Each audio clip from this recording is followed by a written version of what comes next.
Linear equation in 2 व्हेरिएबल्समध्ये आपण आज problem पाहूया. जुलै 2025चा बोर्ड क्वेश्चन आहे, प्रिवियस इयर क्वेश्चन पेपरमधला. In an agriculture field the ratio of salary of skilled and unskilled workers is 5:4.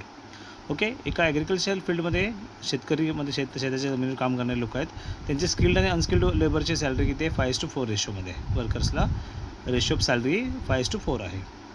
So total salary of 1 day of the both of them is 900 rupees. आता बघायला गेलं तर काय की दोघांची salary, एका दिवसाची सॅलरी, दोघांचं म्हणजे स्किल्ड आणि अनस्किल्ड वर्करांची एका दिवसाची सॅलरी किती होते? 900 रुपये होते. Find daily wages of skilled and unskilled workers. मग डेली वेजेस किती मिळतात त्यांना, एका वर्करला किती रुपये मिळतात ते तुम्ही काय करायचं? स्किल्ड अँड अनस्किल्ड वर्कर आपल्याला काढायचं. जुलै 2025मध्ये विचारलेला प्रश्न आहे. तर बघूया आपण आन्सर काय आहे. Let daily wages of skilled worker is आपण X रुपये मानू, and daily wages of the unskilled वर्करचे आपण Y रुपीज मानू. फर्स्ट कंडिशन काय दिलेली आहे त्यांनी? त्यांच्या सॅलरीचा रेशो दिलेला आहे. किती दिलेला आहे? 5:4 दिलेला आहे. So X upon Y is equal to 5:4. X म्हणजे स्किल्ड वर्कर अँड Y म्हणजे अनस्किल्ड वर्करचे सॅलरीज आहे. Ratio X by Y is equal to 5/4. So आता X इज इक्वल टू हा Y तिकडे पाठवला, X is equal to 5/4 Y. Rearrange करून घेतले टर्म्स आपण Y इज इक्वल टू काय केलं? 4/5 X मांडला. याला दिले इक्वेशन नंबर 1. फर्स्ट कंडिशन समजली. सेकंड कंडिशन काय सांगितलं आहे? Total salary of one day of the both the day is 900 रुपये, 900 rupees.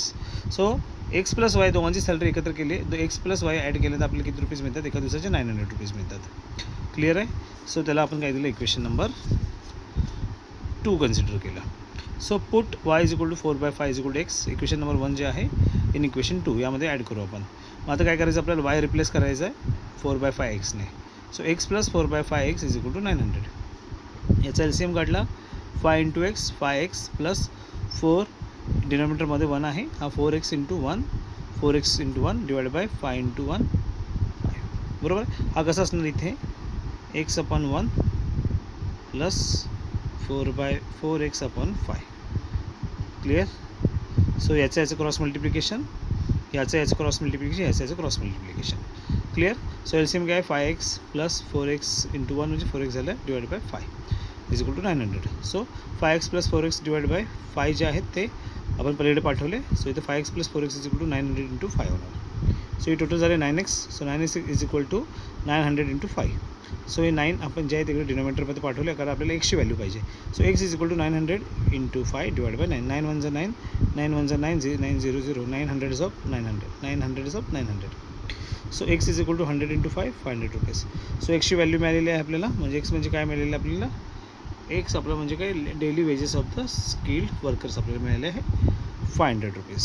So X is equal to 500 put in equation 1. आपल्याला माहिती आहे Y is equal to 4/5 X is equal to 4/5 into 500. 5 1 जार 5, 100 जार 500. So 100 into 4, 400 rupees हे कोणाची झालेली आहे? अनस्किल्ड वर्करांची सॅलरी झालेली आहे एका दिवसाची. Therefore daily wages of the skilled and unskilled workers are ₹500 and ₹400 respectively. Clear हे प्रॉब्लेम.